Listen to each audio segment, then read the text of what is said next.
천사의 아침 방문을 찾아오신 여러분을 환영합니다. 오늘도 아침 예배 말씀으로 믿음과 위로의 시간을 갖게 되길 바랍니다. 성도 여러분 안녕하십니까? 오늘도 아침 예배에 찾아오신 모든 성도님들을 진심으로 환영합니다. 오늘도 말씀을 통해서 세상이 줄 수 없는 그리스도인들만의 특별한 감화가 무엇인지 우리가 깨닫고 실천하는 저희가 되기를 간절히 바랍니다. 이제 함께 기도하겠습니다. 하늘에 계신 아버지, 오늘도 아침 예배를 통해서 말씀을 가까이 할 수 있도록 인도해 주심에 감사드립니다. 이 시간을 통해서 우리에게 주시기 원하시는 하나님의 뜻을 깨닫고 그것을 마음에 품고 하루를 사는 그리스도인이 될 수 있도록 인도하여 주시옵소서. 오늘 말씀을 통해서 우리가 정말 하나님을 깊이 아는 그런 시간이 될 수 있도록 인도하여 주시옵소서. 오늘도 권면해 주시는 목사님의 건강과 마지막 사명 선교 사업을 함께하여 주시고 말씀을 전하실 때 성령께서 주관하여 주셔서 듣는 모든 성도들의 마음에 하나님을 갈망하고 하나님께서 주신 그 뜻을 이루는 성도들이 될 수 있도록 인도하여 주시옵소서.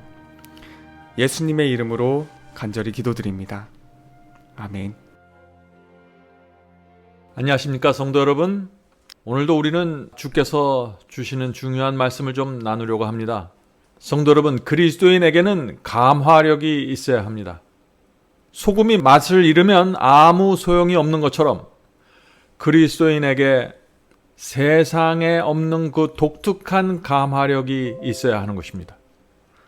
자, 어떻게 하면 우리에게서 영적인 감화력이 나오게 될까요? 오늘은 이 문제를 좀 묵상해 보려고 합니다. 오늘 본문 성경절은 골로새 3장 12절입니다. 그러므로 너희는 하나님의 택하신 거룩하고 사랑하신 자처럼 긍휼과 자비와 겸손과 온유와 오래 참음을 입고. 자, 바울은 성도들에게 긍휼과 자비와 겸손과 온유와 오래 참음과 같은 분위기가 흘러나와야 한다고 지금 말하고 있는 것입니다. 바울의 이 말씀을 따르려면 어떻게 해야 될까요? 우리가 오늘부터 긍휼과 자비와 겸손과 오래 참는 이런 연습을 열심히 해야 될까요? 물론 연습하면 어느 정도는 개선이 됩니다. 그러나 바울이 말하는 것은 지금 연습으로 연마하는 그런 성품을 말하는 것이 아닙니다. 우리에게 필요한 것은 감화력이 나올 수 있는 성품입니다. 우리 속에 짠맛을 낼 수 있는 소금과 같은 성품이 필요한 것입니다. 이것은 성령의 역사에 의해서만 가능한 성품이죠. 자, 본문 읽겠습니다. 친절한 말, 유쾌한 모습, 즐거운 표정이 주는 감화는 거의 저항할 수 없게 만드는 매력을 그리스도인의 주위에 뿌린다. 성도 여러분, 이런 모습은 정말 누구나 원하는 모습입니다. 이런 모습으로 살아갈 때 사람들은 기독교 신앙의 큰 매력을 느끼게 될 것입니다. 계속 읽겠습니다. 이것은 거의 비용이 들지 않고도 존경을 얻고 유용성의 범위를 넓히는 방법이다. 가장 비천한 직업에 종사하는 사람에게도 부드럽게 말하며 겸손히 대하게 만드는 것은 마음 안에 있는 그리스도교이다. 성도 여러분, 우리가 이 세상에서 밝은 얼굴을 나눠주는 것은 비용이 들지 않는 것이죠. 또 세상에서 인정받지 못한 그 비천한 사람들에게 부드럽게 대하고 겸손하게 대하는 것, 이런 모습은 큰 매력을 느끼게 하는 성품입니다. 그리스도인들이 반드시 이 성품이 무엇인지 어떻게 가져야 되는지 알아야 하는 것입니다. 계속 읽겠습니다. 뽐내며 다른 사람들의 흠을 찾는 교만한 사람은 그리스도인이 아니다. 왜냐하면 그리스도인이 되는 것은 그리스도와 같이 되는 것이기 때문이다. 그리스도의 영을 아는 사람은 친절한 말을 통해 성령의 감화력이 전달되며 예의 바른 행동으로 성령의 감화력이 드러나게 된다. 성도 여러분, 예수께서는 그리스도인이 나타낼 이 감화력을 특별한 방법으로 설명해 주셨는데 그것이 무엇입니까? 그것을 소금의 맛으로 비유하신 것입니다. 자, 마태복음 5장 13절에 그 말씀이 있죠? 마태복음 5장 13절입니다. 너희는 세상의 소금이니 소금이 만일 그 맛을 잃어버리면 무엇으로 짜게 하리요? 후에는 아무 쓸데없어 다만 밖에 버리고 사람에게 밟힐 뿐이니라. 자, 소금이 가지고 있는 그 짭짤한 맛과 부패를 막는 그 고유의 특성이 없으면은 어떻게 될까요? 사람들은 아무도 이 소금을 필요로 하지 않을 것입니다. 소금을 그냥 길바닥에 버릴 것입니다. 왜냐하면 쓸모가 없기 때문이죠. 소금만이 가지고 있는 그 짭짤한 맛을 잃어버리면 소금은 그냥 하얀 가루이고 쓸모없는 것입니다. 마찬가지죠. 그리스도인만이 낼 수 있는 그 독특한 맛과 부패를 막는 특성을 잃어버리면 우리는 이 세상에서 쓸모없는 사람이 되는 것입니다.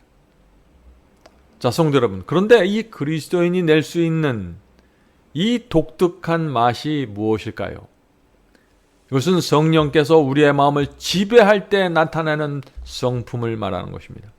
성령의 은혜가 우리 속에 흘러 들어오면은 자연히 은은히 겸손과 온유와 아름다운 분위기가 흘러나가게 되는 것입니다. 사탄은 이 성령이 지배한 이 마음에서 나오는 감화력을 도무지 막을 수가 없습니다. 성도 여러분, 그래서 이 성령의 감동하심이 중요한 것입니다. 그리스도인의 신앙의 핵심은 내가 성령의 지배를 받는가 그렇지 않는가로 결정돼 버리는 것입니다. 계속 읽겠습니다.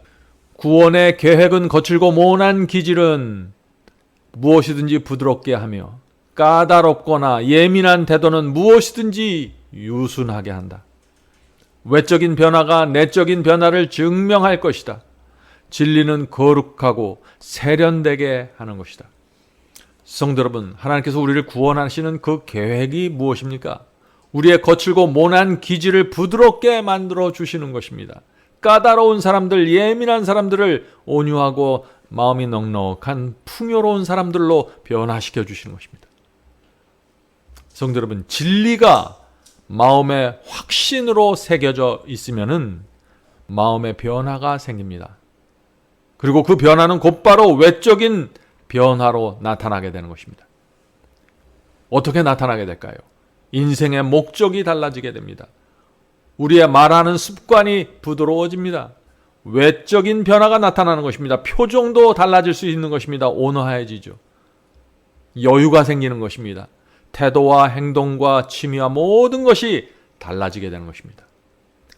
진리와 성령으로 우리의 마음이 채워지면 그렇게 되는 것입니다. 그것이 성경이 말하는 변화입니다. 계속 읽겠습니다. 마음에 받아들여진 진리는 성령의 능력을 통해서 진리를 받아들이는 자를 변화시킨다. 진리와 성령은 항상 함께 가면서 우리를 변화시키는 것입니다. 자, 성도 여러분, 이 진리가 무엇인데 사람을 이렇게 변화시킬까요? 진리라는 것은 하나님이 어떤 분인지 아는 것입니다. 그것을 보여주는 것입니다. 그분이 하나님이 나를 위해서 무엇을 하셨고 그분이 무엇을 원하는지 아는 것입니다. 그것이 진리를 아는 것입니다. 다시 말해서 하나님의 성품을 알면은 우리는 하나님의 매력과 성품에 그분의 사랑에 깊이 빠지게 되는 것입니다. 성도 여러분, 그리스도께서 십자가에 매달려 돌아가셨습니다. 왜 그렇게 죽으셨을까요? 사람들이 하나님의 성품이 무엇인지 보게 하기 위해서 달려서 돌아가신 것입니다. 그래서 누구든지 그 십자가에서 나타나는 그 하나님의 성품을 보면은 사탄과 어둠을 떠나서 하나님께 달려가게 되는 것입니다. 그래서 인자가 높이 들리면 이 세상의 모든 것을 이끌겠다고 말씀하신 것이죠. 성도 여러분, 하나님의 성품이 우리 속에 들어오면은 그것이 진리가 돼서 나를 변화시키는 것입니다. 계속 읽겠습니다. 그러나 진리를 믿노라고 공언하면서도 거칠고 까다로우며 말과 행동이 불친절한 사람은 예수님을 아직 배우지 못한 사람이다. 이 모든 행위는 그들이 아직도 악한 자의 종임을 나타낸다.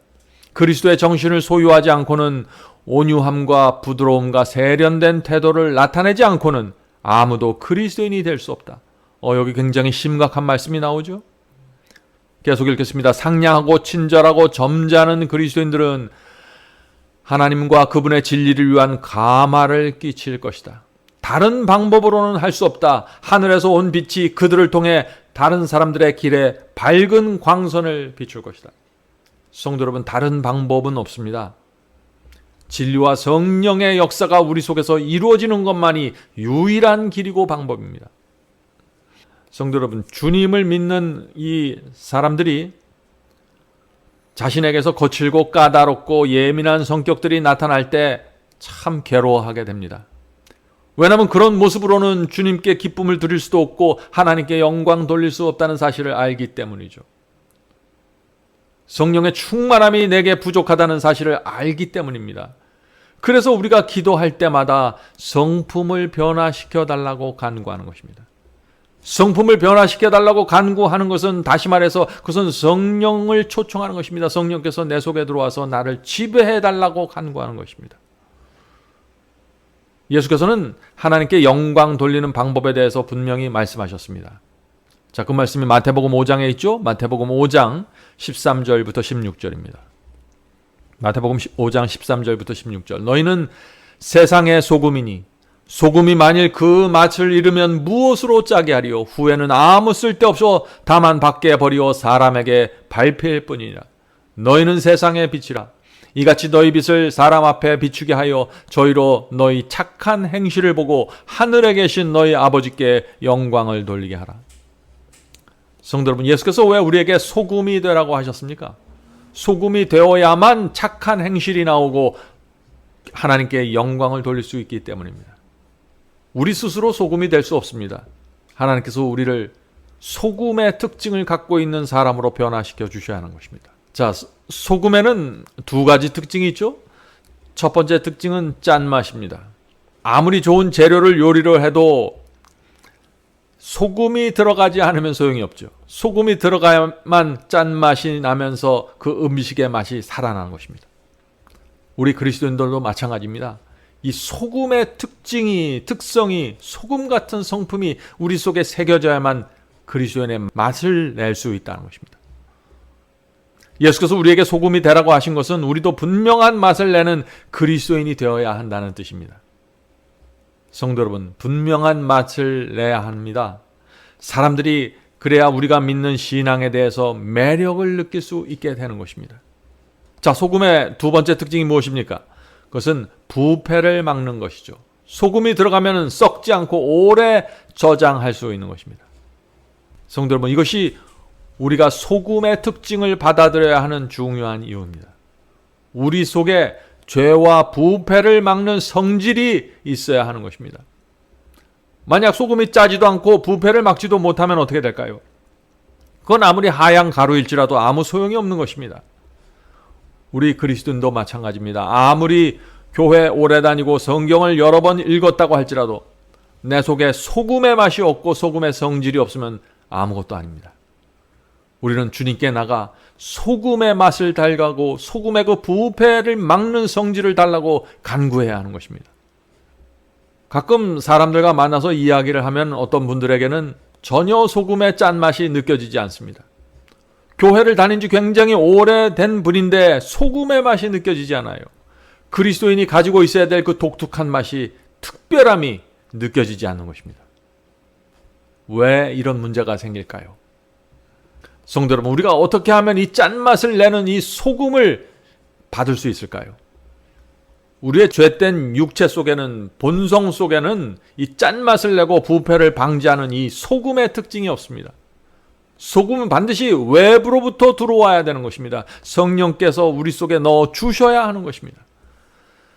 자, 그렇다면 질문이 있죠. 성령께서 언제 우리에게 이 소금의 성질을 주실까요? 소금은 회개할 때 받는 성령의 선물입니다. 회개는 어떤 사람이 하게 될까요? 세상이 재미있는 사람에게는 이 회개가 올 수가 없습니다. 세상의 허무함을 느끼는 사람들, 깊은 죄의 구덩이에 빠져서 고민하는 사람들, 질병의 구덩이에 빠져서 하나님을 향해서 손을 뻗는 사람들, 세상이 의미 없고 싫어져서 이제 하나님밖에 없다고 간절하게 느끼는 사람들, 이런 사람들에게 성령께서 오셔서 그 마음을 하나님께로 이끌어 주시는 것입니다. 이것이 회개의 시작과 과정입니다. 지금까지 산 인생이 얼마나 더럽고 의미 없는지 성령께서 내게 보여주셔야 되는 것입니다. 죄를 싫어하게 됩니다. 그래서 이 성령의 역사 속에서 회개의 경험 속에 들어가면 죄를 싫어하고 순결함을 사모하게 됩니다. 붙잡고 있던 이 죄와 세속을 유치하게 내려다보면서 주님께 바치게 되는 것입니다. 내 생애를 주님께 드리게 되는 것입니다. 그리고 십자가를 지고 주님을 따르기로 결정하게 되는 것입니다. 이것이 회개의 시작과 과정이고 그 경험입니다. 성령의 역사를 통해서 우리의 경험이 여기까지 오면 우리의 성품 속에 소금의 성질이 나타나게 되는 것입니다. 자, 계속 읽겠습니다. 오늘 마지막 본문이죠. 우리가 하는 말 곧 우리의 매일의 부행은 나무에 달리는 열매이다. 과일이 시고 맛이 없다면 이는 그 나무의 연한 뿌리들이 순수한 근원에서 영양분을 빨아들이지 않기 때문이다. 우리의 애정이 구주와 조화된다면, 우리의 품성이 온유하고 겸손하다면 우리의 삶이 그리스도와 함께 하나님 안에 감추어져 있음을 증거하는 것이다. 그리하여 우리는 뒤로 환한 길을 남기게 될 것이다. 자, 우리의 성품이 어떠한가에 따라서 우리가 하나님 안에 감추어져 있는지 없는지가 나타나는 증거라 하는 것입니다. 성품은 그렇게 중요한 것입니다. 우리를 바라보는 자들은 우리가 예수님과 함께 있었으며 그분에게서 배운 사실을 알게 될 것이다. 성도 여러분, 회개하면은 그저 죄만 탕감받고 천국 가는 것이 아닙니다. 회개하면 하늘에서 죄의 기록만 지워지는 것이 아닙니다. 회개하면은 내 속에 실제적인 변화가 생기는 것입니다. 왜냐하면 이 회개를 통해서 성령께서 내게 역사하셔서 소금의 맛을 만들어 주시기 때문이죠. 자, 이 회개하면 어떤 변화가 생길까요? 지옥으로 갈 수밖에 없는 나를 구해 주신 하나님께 진심으로 감사하고 충성을 바치게 되는 것입니다. 그런 소원을 갖게 되는 것입니다. 주님께 기쁨을 드리고 싶은 소원이 간절하게 나오는 것입니다. 내 생애 속에 반드시 주께서 내게 원하는 목적을 이루고 싶다는 간절한 소원 말이죠. 비록 우리가 우리 자신에 대해서는 부족하고 연약하다고 느끼지만 우리 마음속에서 그런 충동과 거룩한 충동과 소원이 계속해서 올라오는 것입니다. 누구에게요? 회개한 사람에게 말이죠. 우리의 마음속에 이런 소원이 있으면 성령께서 우리의 마음을 변화시켜 주시고 새 마음을 주시는 것입니다. 새로운 동기와 새로운 계획과 새로운 목적을 갖고 살아가게 해주시는 것입니다. 마음에 소금이 뿌려진 것입니다. 그런 사람은 소금의 맛을 내면서 영적인 감화력을 나타나게 될 것입니다. 성도 여러분, 오늘도 성령께서 주시는 이 소금의 마음을 받아들이고 간직하면서 살게 되길 간절히 바랍니다. 자, 이제 기도하겠습니다. 하늘에 계신 아버지, 저희가 오랫동안 주님을 믿었지만은 소금의 맛이 부족합니다. 주여, 이 시간에 모여서 기도하는 성도들에게 특별히 성령께서 역사하여 주셔서 소금의 맛을 낼 수 있도록 저희의 마음을 붙잡아 주시옵소서. 저에게 필요한 것이 무엇이고 내려놓아야 될 죄가 무엇인지, 우리의 삶의 문제가 무엇인지 보여주시고 가르쳐 주셔서 우리가 간절한 마음으로 주 앞에 나갈 수 있도록 도와주시옵소서. 진심으로 회개하고 새로운 생애가 시작될 수 있도록 도와주시옵소서. 소금의 맛이 그립습니다. 주여, 저희 성품 속에, 저희의 마음에 소금을 뿌려주셔서 친절하고 온유하고 겸손한 그리스도인으로 살아갈 수 있도록 역사해 주시옵소서. 하늘에 계신 아버지, 오늘 함께 예배드리는 성도들에게 특별하게 함께하여 주셔서 오랫동안 믿었지만 얻지 못했던 그 의의 경험이 무엇인지 깨닫게 해주시고 그 경험으로 간절하게 들어가고 싶은 소원을 허락해 주시옵소서. 이 모든 말씀 예수님의 이름으로 간절히 기도드립니다. 아멘.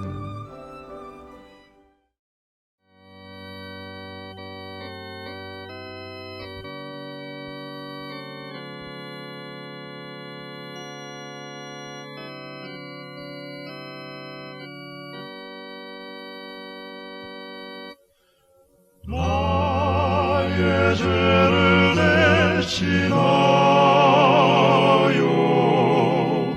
십자가에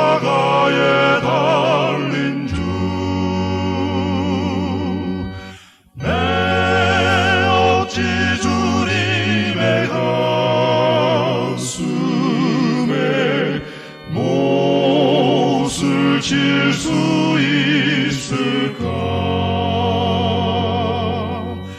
내가 어찌 다시 주를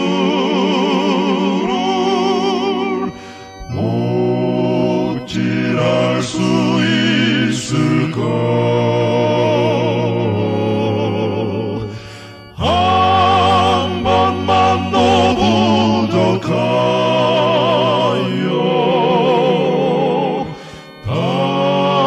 다시 고통 누릴까?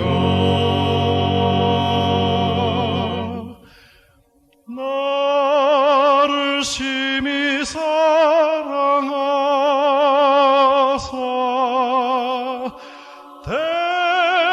대속하신 주님을 내가 다시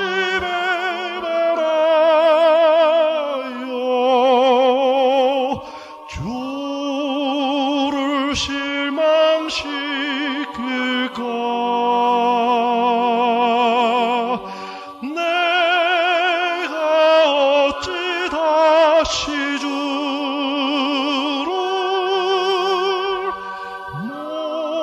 못질할 수 있을까? 한 번만 더 부족하여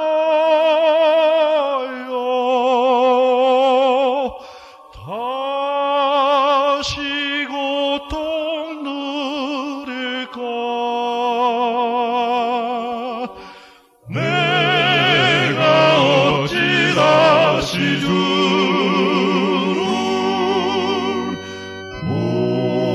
못질할 수 있을까?